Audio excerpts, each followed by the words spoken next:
আজকে পৃথিবীর সবথেকে সহজ রেসিপি এবং মজাদার রেসিপি নিয়ে চলে আসলাম ঝটপট বাসার উপকরণ দিয়ে। যারা নতুন রাঁধুনি তাদের অবশ্যই কাজে আসবে আজকের রেসিপিটা। আজকে তৈরি করছি বিরিয়ানিটা কিভাবে ঝটপট বাসায় তৈরি করা যায়। তো আর কথা না, রেসিপি শুরু করছি। অবশ্যই যারা নতুন রাঁধুনি আছেন স্টেপগুলো ফলো করে বাসায় তৈরি করতে পারবেন। প্রথমে চুলায় একটি প্যান বসিয়ে প্যানের মধ্যে আধা কাপ তেল দিয়ে আলু ছোট ছোট করে কেটে ধুয়ে পরিষ্কার করে আলুগুলো একটু হালকা করে ভেজে নেব। অনেক সময় বিরিয়ানির মধ্যে আলু দিলে কিন্তু খেতে অনেক বেশি মজা হয়, তবে যারা চান না তারা আলুটা স্কিপ করতে পারেন। আলুটা হালকা করে ভাজা হয়ে গিয়েছে দেখতে পাচ্ছেন। এখন ওই তেলটার মধ্যে দিয়ে দিচ্ছি পেঁয়াজ কুচি।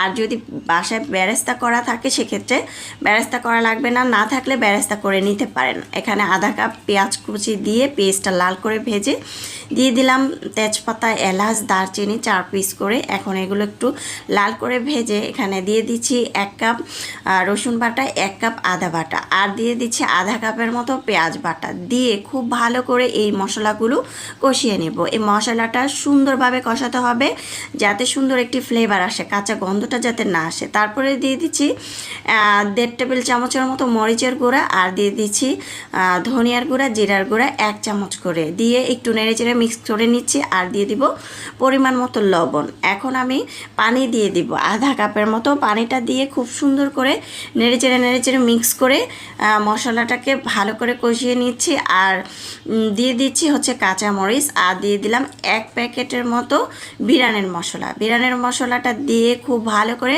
মশলাটাকে কষিয়ে নিতে হবে। আরও দিয়ে দিতে হবে পানি, আরও আধা কাপ পানি দিয়ে মশলাটাকে ভালো করে কষিয়ে নিচ্ছি। মশলাটাকে ভালো করে যখন কষানো হবে, তেলটা উপর থেকে বেশি উঠবে, তখন দিয়ে দিচ্ছি টক দই, তারপরে হচ্ছে বাদাম বাটা। যে কোনো বাদাম বাটা কিন্তু এখানে দিতে পারেন। অবশ্যই বাদাম বাটাটা দিতে হবে যদি আপনার মনে হয় যে এই বিরিয়ানিটা সবথেকে বেশি মজার লাগবে, সেক্ষেত্রে অবশ্যই বাদামটা দিতে হবে। তারপরে দিয়ে দিলাম মশলাটা যখন কষানো হবে তখন দিয়ে দিচ্ছি গরুর মাংসটা দিয়ে নেড়েচেড়ে মিক্স করে কষিয়ে ঢাকনা দিয়ে ঢেকে ভালো করে কষিয়ে নিচ্ছি। বাসায় টক দই না থাকলে সেক্ষেত্রে দুধের সাথে লেবু মিক্স করে দিয়ে দিতে পারেন। ভালো করে কিন্তু মাংসটা রান্না করা হয়ে গিয়েছে। এখন নেড়েচেড়ে উল্টিয়ে পাল্টিয়ে দিচ্ছি। একটু দমে রাখবো, চুলাটা কমিয়ে দিয়ে দমে রেখে তারপরে আমি আরেকটি স্টেপে চলে যাব। এই তো আরেকটি প্যানের মধ্যে তেল দিয়েছি প্রায় 3 থেকে 4 চামচ, আর পেঁয়াজ কুচি দিয়ে তেজপাতা, এলাচ, দারচিনি দিয়ে একটু লাল করে ভেজে আগে থেকে আধা ঘন্টার মতো হাফ কেজি চাল ভিজে রেখেছিলাম। আমি আজকে 1 কেজি গরুর মাংসর সাথে হাফ কেজি চাল দিয়ে রান্নাটা করব।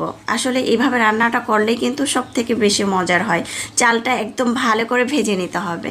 তারপরে ভাজার পরে দিয়ে দিচ্ছি গরুর মাংসটা যেটা রান্না করে নিয়েছি সেটাকে দিয়ে অনবরত প্রায় 5 থেকে 10 মিনিটের মতো এইভাবে আমি নাড়তে থাকবো।